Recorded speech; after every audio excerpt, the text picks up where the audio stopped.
امور میں مرتبے بلند کیے، اور عیسیٰ ابن مریم کو ہم نے کھلی ہوئی نشانیاں عطا کی اور روح القدس سے ان کو مدد دی،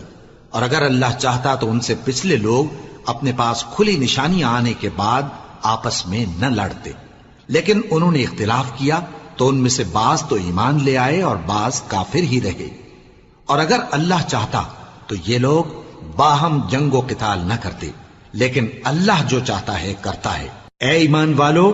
جو مال ہم نے تم کو دیا ہے اس میں سے اس دن کے آنے سے پہلے پہلے خرچ کر لو جس میں نہ اعمال کا سودا ہو اور نہ دوستی اور سفارش ہو سکے، اور کفر کرنے والے لوگ ظالم ہیں۔ اللہ وہ معبود برحق ہے کہ اس کے سوا کوئی عبادت کے لائق نہیں، زندہ ہے، سب کو تھامنے والا، اسے نہ اونگ آتی ہے نہ نیند، جو کچھ آسمانوں میں اور جو کچھ زمین میں ہے سب اسی کا ہے۔ کون ہے کہ اس کی اجازت کے بغیر اس سے کسی